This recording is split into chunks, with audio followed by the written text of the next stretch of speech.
I'm back again to share another video titled The #1 Worst Protein in the Whole World. If you've ever heard about this organization called Eat Lancet Planetary Health Diet, they have this idea that the entire world needs to be on a plant-based diet and really reduce down your red meat to just a tiny little bit, maybe a few times a week. And of course, replace that with plant protein. Depending on who you ask, and especially if you ask this group right here, the worst protein in the world would be animal meat, especially red meat, and of course, processed meat like bacon and hot dogs.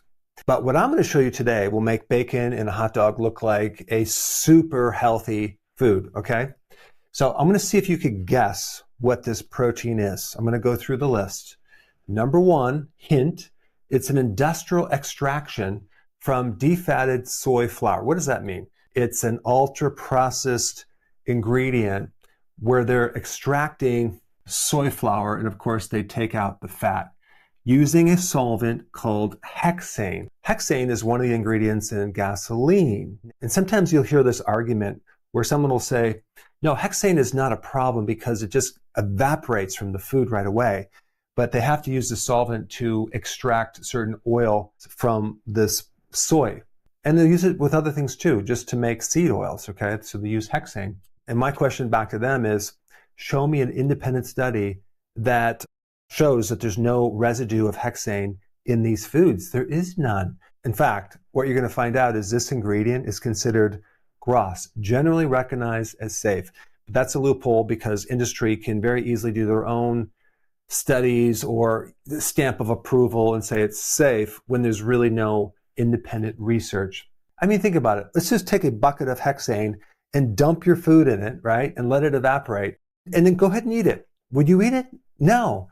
Someone can tell you, well, it evaporated and it's no longer there. But personally, I don't like eating things that have been soaked in hexane. But that's just me. #2 hint is the byproduct of the soybean oil industry. And when I say byproduct, it's kind of like the waste product. And of course, industry is always finding creative ways to turn their byproducts or waste into something that's profitable. And of course, with this ingredient, someone had a bright idea. Hey, why don't we just turn this thing into an ingredient that we can put into foods? I mean, you think about it, the sewage treatment plants had a problem with what are we going to do with all this sewage sludge? And so they paid this company $300,000. And that company came up with a brilliant name called biosolids. It sounds pretty good, but then they took that product and they sold it to certain companies as a fertilizer, as an organic fertilizer to help the soil. When you're buying like your potting soil and things like that, look on the label. Sometimes it'll say biosolids. Well, now you know that's sewage sludge, the byproduct of this sewage plant. Anyway, when you get into like commodities like corn and soy and things like that, they're always trying to find ways to reinvent different portions of those products. But this ingredient is the byproduct of soybean oil. They have found heavy metal contaminants, lead, arsenic, and cadmium. #4, thermomechanically restructured. What does that mean? That means the process that they use to make this product is they use temperature and they use certain machines to mechanically restructure this product. So they heat up this product and push it through this small nozzle, which creates a very interesting effect on the other end. It actually will puff up this protein because what they're trying to do is mimic the texture of meat. They use very high heats at 200 degrees Celsius, which is 392 degrees Fahrenheit. So they take the soy, they extract the oil using hexane, which is a solvent, and then the next phase, they heat it up, and then they mechanically restructure it. And currently, this one ingredient produces over $1 billion a year, and it's classified as a meat substitute, sold to vegans and vegetarians. Now, what's interesting is this ingredient has been around since the 1960s, and it's marketed in the health food stores as something that's healthy, as a meat alternative. And let me share a couple things online.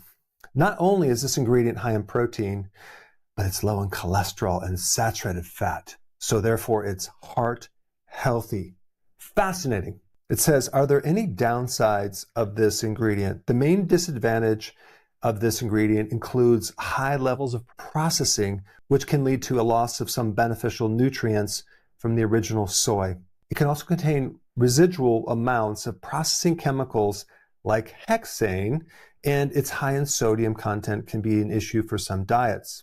Additionally, some individuals may experience digestive issues or allergic reactions. What is the unhealthiest protein, according to Google?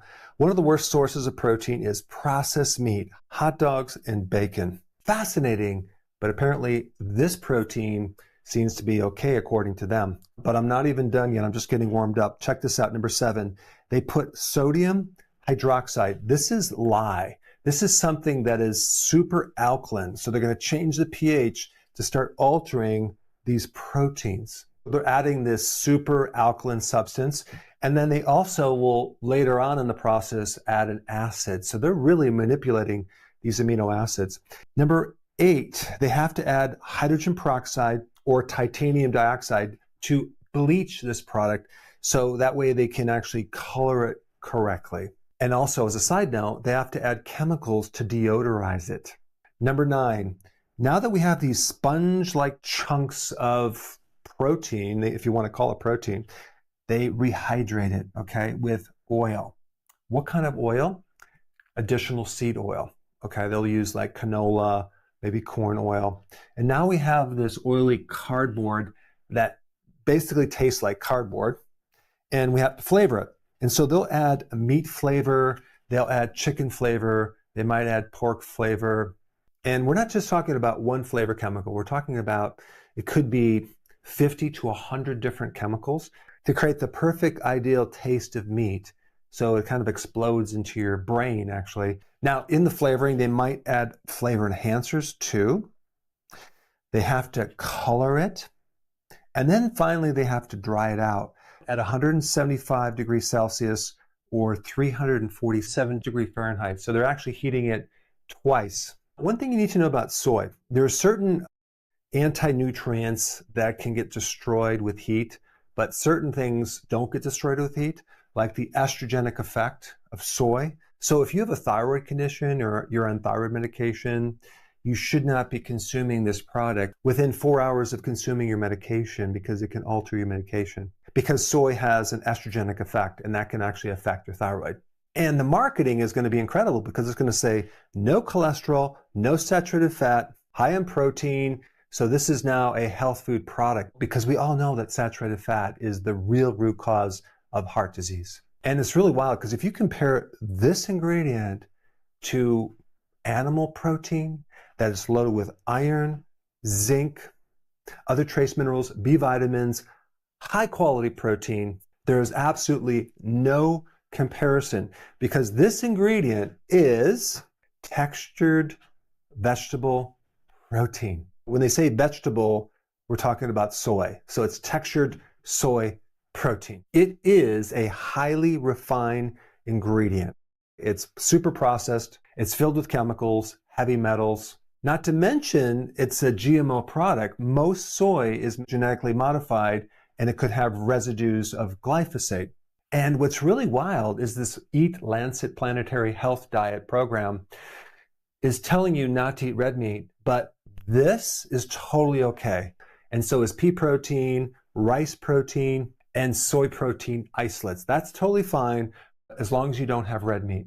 And when I was creating this video, I was really comparing and contrasting textured vegetable protein with soy protein isolates because soy protein isolate is also a very poor quality protein, which also has exposure to hexane. But soy protein isolate ends with a powder.